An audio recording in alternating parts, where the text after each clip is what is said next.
रहा हो तो बता देना, ठीक है। मेरे लेक्चर से अगर कोई बोर हो जाए तो बता देना, बस सर हो गया बहुत, तो बस कुछ और करते हो, ठीक है। अगर आप लोगों को लगेगा कि मैं कुछ ज्यादा बोल रहा हूँ या फिर बोर हो रहे हो आप मेरी बातों से, तो आप लोग बता देना कि सर हो गया, अब कुछ और करते हैं, ठीक है।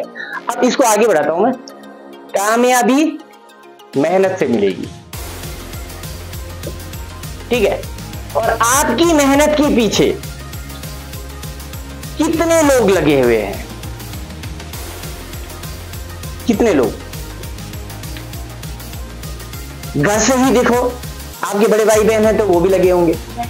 अगर बड़े भाई बहन नहीं है, आप बड़े हो तो फिर आपके पेरेंट्स हैं, आपके अगर ग्रैंड पेरेंट्स है वो भी कहीं ना कहीं आपको बोलते होंगे बेटा पढ़ो पढ़ो, कुछ बन जाओगे पढ़ोगे, तो वो भी लगे हुए हैं। आपकी सराउंडिंग में कोई आपके हैं तो वो भी कहीं ना कहीं आपको बोलते होंगे बेटा पढ़ाई किया आपने, आज पढ़ा, कैसा हुआ पेपर, कैसा हुआ, वो भी पूछते, वो भी आपके पीछे पड़े। यानी कि आपका जो गांव है ना, आपका गांव है, आपके गांव के प्रधान जब आप कहीं मिलते होंगे, गांव के कोई भी बड़े बुजुर्ग आपको मिलते होंगे तो वो भी आपको बोलते होंगे बेटा पढ़ाई किया आपने, कैसे पढ़ रहे हो, कैसा चल रहा है, इस बार रिजल्ट कैसा रहा, वो भी आप लोगों की कामयाबी के पीछे पड़े हुए हैं कि आप लोग कामयाब हो जाओ।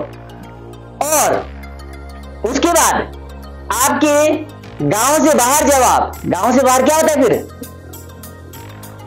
वैसे ब्लॉक होता है पर हम जिले को लेते, ठीक है। ब्लॉक होता है, खंड होता है, निचार खंड, हमारे किन्नौर में 3 खंड है, आपको पता है, निचार खंड, कल्पा खंड और पूर्व खंड, है ना, 3 ब्लॉक है। ये आप लोग जब टूर्नामेंट में जाते होंगे उस समय आपको क्लियर हो जाता होगा, है ना। जब डिस्ट्रिक्ट टूर्नामेंट होता है प्राइमरी लेवल पर तो 3 खंडों के बीच में होता है, निचार, पू और कल्पा, है ना। तो ब्लॉक में जो बड़े होते हैं वो भी जब आप उनसे मिलोगे वो भी यही बोलेंगे कि बेटा कामयाबी के लिए मेहनत करना जरूरी है। उसके बाद डिस्ट्रिक्ट में जाएंगे, डिस्ट्रिक्ट के जो हमारे, चाहे हमारे चीफ है, चाहे हमारे नेता है, कोई भी है, वो भी यही शिक्षा देते। अभी खासकर मैं पंगी वालों को नहीं, काफी स्कूलों में गए, हमारे जो नेता है ना, मंत्री जी है, वो काफी स्कूलों में गए, उन्हें बहुत सारी चीजें बोली पढ़ाई के बारे में, बच्चों को मेहनत करने के लिए बोला ना। उसके बाद तो जिले के बाद बात आती है हमारे किसकी, राज्य की, हमारे हिमाचल प्रदेश की। हिमाचल प्रदेश में कितने जिले हैं, 12 जिले। तो 12 जिले को मिलाकर एक हमारा हिमाचल है। तो हिमाचल के भी मुखिया है ना। अभी आपको मुख्यमंत्री कौन है पता है, कौन है,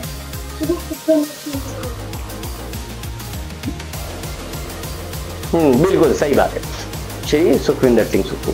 तो वो चीफ है और उनके मंत्रिमंडल है, वो भी सभी, शिक्षा मंत्री है वो भी लगे हुए हैं। शिक्षा मंत्री कौन है, शिक्षा मंत्री पता है किसी को, ऑनलाइन, श्री रोहित ठाकुर, ठीक है, श्री रोहित ठाकुर। वो भी ये इस बात पे लगे हुए कि हिमाचल के बच्चे मेहनत करें और कामयाब हो, ठीक है। दिन रात वो भी मेहनत कर रहे हैं ताकि सारे बच्चे सफल हो जाए। जब आप लोग बोर हो जाएंगे तो मुझे बता देना, मैं टॉपिक चेंज कर दूं, ठीक है।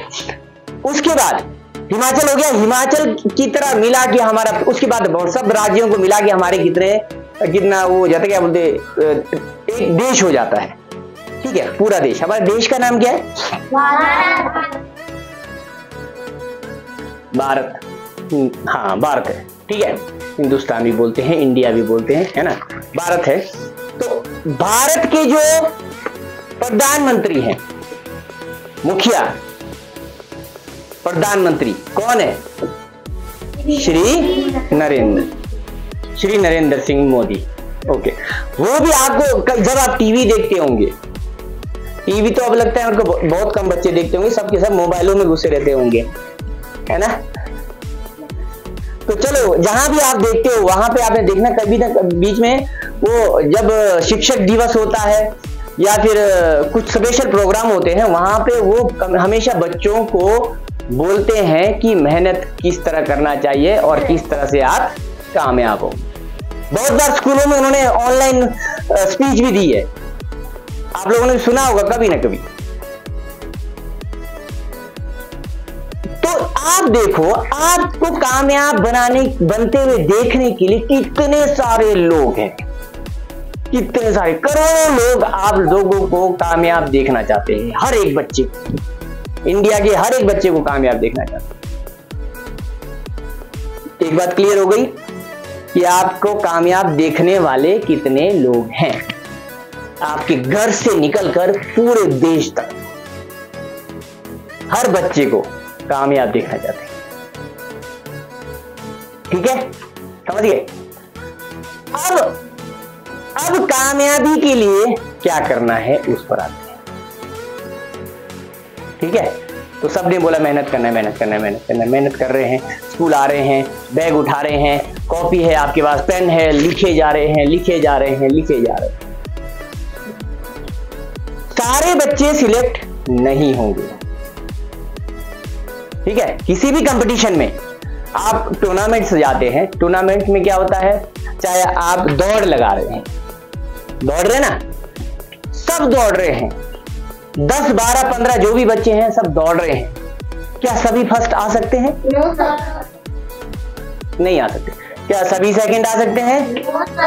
नहीं आ सकते। कुछ आगे होंगे, कुछ पीछे है ना। पर जरूरी क्या है? जरूरी क्या है? दौड़ना। जरूरी क्या है? दौड़ना जरूरी है। और दौड़ना कैसे है? अपनी फुल स्ट्रेंथ के साथ दौड़ना है। जितना जान आप लगा सकते हो, जितनी जान आप लगा सकते हो वैसे दौड़ना है। ठीक है, पूरी ईमानदारी से दौड़ना है। ईमानदारी से मतलब दौड़ में क्या बेईमानी हो सकती है? किसी को पुश कर दिया, चीटिंग कर लिया, किसी को गिरा दिया, है ना, तो वो चीटिंग है। ये हर जगह आता है ऐसा वक्त कि जब हम गलत कदम उठाते हैं, और वही हमारे असफलता का कारण बन जाता है। तभी हम सफल नहीं हो पाते हैं, क्योंकि हम ईमानदार नहीं। जब हम ईमानदार होंगे, जो हम काम कर रहे हैं उस काम में जब हम ईमानदार होंगे तो हमें सफल होने से कोई भी नहीं रोक सकता है। ठीक है, समझ रहे मेरी बात? अब ये तो हुई दौड़ की बात। अब पढ़ाई में हम क्या ईमानदारी कर सकते हैं? कौन सी चीज है जो हमें सफल बना सकती है? सफल बनाने का मतलब ये नहीं है कि सिर्फ हम JNV सैनिक स्कूल या फिर एकलव्य स्कूल में सिलेक्ट हो जाए। सफल होने का मतलब ये है कि आपके पास जो बुक है, जो आपके पास काम दिया गया है, उस काम को क्या आपने ईमानदारी से किया है? आपके पास JNV का चैप्टर नंबर 9 है, आपको सर ने परसों पूरा चैप्टर सॉल्व करने को कहा। ठीक है, तो क्या आपने उस चैप्टर को पूरी ईमानदारी के साथ किया, सॉल्व किया? ये आपकी ईमानदारी को अपने आप जांच सकते हैं कि आप ईमानदार हो कि नहीं। अगर आपने एक एक क्वेश्चन को अपनी फुल स्ट्रेंथ के साथ जितना आपको समझ आया उस समझ के साथ सॉल्व किया, और उसमें ना आपने किसी बड़े की मदद ली, ना आपने पेरेंट्स की मदद ली, ना आपने अपने बड़े भाइयों की मदद ली, ना ही आपने किसी हेल्प बुक की मदद ली, ना आपने किसी मोबाइल की मदद ली, ना ही आपने पीछे अपने बुक में एक आंसर की दिया होता है, उसमें देखा नहीं देखा अगर, तो आपने ईमानदारी से अपना काम किया। चाहे आपने 100 में से 20 क्वेश्चन सॉल्व किए, तब भी आप सफल हो। अगर आपने 100 में से 20 क्वेश्चन आप सॉल्व कर पाए फुल अपना स्ट्रेंथ लगाने के बाद, पढ़ाई का जो अपना टाइम था उसमें आपने अगर फुल अपने स्ट्रेंथ के साथ अगर आपने उसको अटेम्प्ट करने की कोशिश की और एक क्वेश्चन में आप फंस गए तो आपने एक बार फिर ट्राई किया, फिर भी नहीं आया, एक बार फिर ट्राई किया, फिर भी नहीं आया, तब आपकी गलती नहीं है। पर आपने 100 में से 100 क्वेश्चन किए, 100 में से 100 क्वेश्चन। मैं अक्सर टेस्ट, आप लोगों का जो टेस्ट होता है संडे को, मैं उसमें देखता हूं जिस प्रकार के नंबर आते हैं ना, ऐसे कभी भी नहीं आते बच्चों के नंबर। बहुत बहुत ज्यादा नंबर आ रहे हैं, और शुरुआती दौर में इतने नंबर नहीं आते, मुझे पता है। तो आप लोगों में से बहुत से बच्चे ऐसे हैं जो कहीं ना कहीं ईमानदार नहीं हैं। मैं नाम नहीं लूंगा, आप लोगों को खुद पता है कि मैंने बेईमानी की है। जिस बच्चे ने बेईमानी की है ना, वो बच्चा सफल नहीं होगा। चाहे आपने अपने पेरेंट्स की मदद ली है, चाहे आपने अपने बड़े भाइयों की मदद ली है, चाहे फोन की मदद ली है, चाहे आपने आंसर की देखा है, तो आप सफल नहीं है। चाहे आप 50 में से 50 नंबर लो, तब भी आप सिलेक्ट कभी नहीं होंगे। मूवी देखी 12th फेल मूवी देखी है? क्या सीखा? जिसने नहीं देखी वो देख लेना, ठीक है? 1.5-2 घंटे की मूवी है, देख लेना, एक दिन टाइम निकाल दो और देख लो। और उसमें क्या सीखा है वो सीखना है। अब ऐसा नहीं है कि उसमें एंजॉय करने के लिए या गाना सुनने के लिए कुछ, उसमें सिखाना क्या चाहता है। आपकी बुक का एक एक चैप्टर जो आज तक आपने पढ़ा है, फर्स्ट से लेकर 5th क्लास तक आपने जो भी बुक पढ़ी है, उस बुक में हर एक चैप्टर में आपको कुछ ना कुछ जिंदगी के बारे में सिखाया हुआ है, जिसमें हर बार ईमानदारी तो जरूर होती है। 50 में से 50 नंबर लेना जरूरी नहीं है, पर 40 में से 40 नंबर अगर आपके अपने हैं, अपने, तो वो जरूरी है। 50 में से अगर 20 नंबर आपके अपने हैं, तब भी आप सफल है। आपको सफल होने से कोई नहीं रोक सकता। अगर आपके अपने हैं, अपने, ना उसमें मम्मी ने मदद किया, ना पापा ने मदद किया, किसी ने मदद नहीं किया, बस आपने खुद किया ना, वही बच्चा सफल हो गया वो, क्योंकि वो 20 उसके अपने हैं। उसे आपसे कोई नहीं छीन सकता है,